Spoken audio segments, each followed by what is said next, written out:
California की एक high security jail के बड़े बड़े सलाखों के पीछे बंद इस खतरनाक कैदी को देखिए। चेहरे की सख्ती और शरीर पर बने टैटू चीख चीख कर बता रहे हैं कि ये आदमी कई तूफानों से गुजरकर इस मुकाम तक पहुंचा है।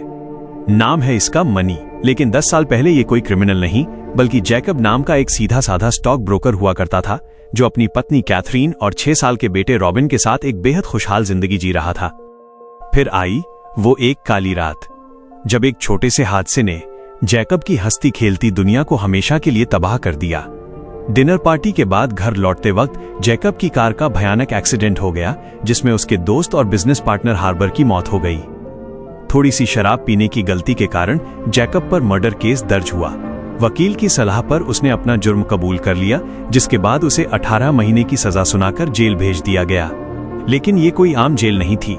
यहां कदम रखते ही जैकब को एहसास हो गया कि शरीफ बनकर इस नरक में जिंदा नहीं बचा जा सकता।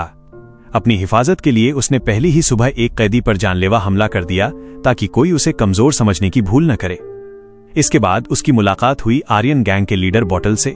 बॉटल ने जैकब को सीधे शब्दों में समझा दिया, अगर जेल के सलाखों के पीछे जिंदा रहना है तो किसी न किसी पावरफुल गैंग का हिस्सा बनना ही पड़ेगा। इधर बाहर जैकब के केस की वजह से उसकी फैमिली पाई पाई को मोहताज हो चुकी थी। पत्नी कैथरीन को अपनी पढ़ाई छोड़कर नौकरी तलाशनी पड़ रही थी।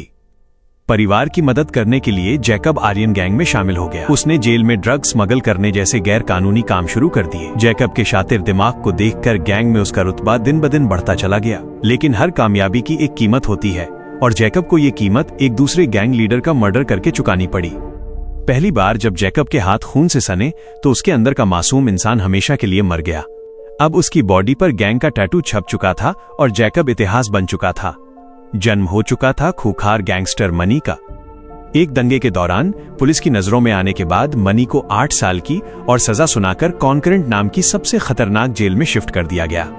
वहां उसकी वफादारी देखकर आर्यन गैंग के सुप्रीम बॉस बीस्ट ने उसे पूरे गैंग का राइट हैंड बना दिया। सालों बीत गए, मनी रोज अपने बेटे रॉबिन को चिट्ठियां लिखता पर कभी भेजता नहीं था, ताकि उसका बेटा एक क्रिमिनल का साया भी अपने सिर पर न महसूस करे। सालों बाद जब मनी पैरोल पर जेल से बाहर आया तो उसके पास एक नई जिंदगी शुरू करने का मौका था। लेकिन बीस्ट ने उसे शहर में एक बहुत बड़ी हथियारों की डील पूरी करने का ऑर्डर दे दिया और साफ कह दिया कि मना करने पर उसके बेटे रॉबिन को मार दिया जाएगा। मनी के पास कोई दूसरा रास्ता नहीं बचा था। मनी बाहर तो आया, लेकिन उसने खेल के नियम बदल दिए। उसने चुपचाप पूरी प्लानिंग की।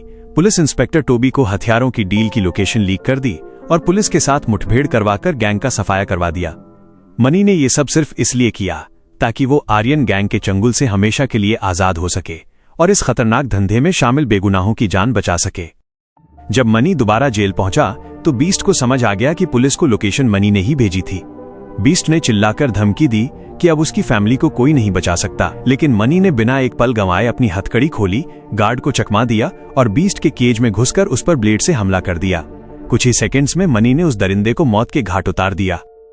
बीस्ट के मरते ही मनी इस जेल का नया बॉस बन गया। उसकी आंखों में अब एक अजीब सा सुकून था, क्योंकि वो जानता था कि उसने अपने परिवार के सबसे बड़े खतरे को हमेशा के लिए खत्म कर दिया है।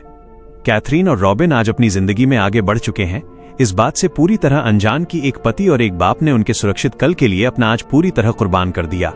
अगर आपको ये कहानी और हमारी प्रेजेंटेशन पसंद आई हो तो ऐसी ही जबरदस्त और मोटिवेशनल कहानियों के लिए हमारे channel the life of discipline को अभी सब्सक्राइब करें, वीडियो को लाइक करें और अपने दोस्तों के साथ शेयर करना बिल्कुल न भूलें।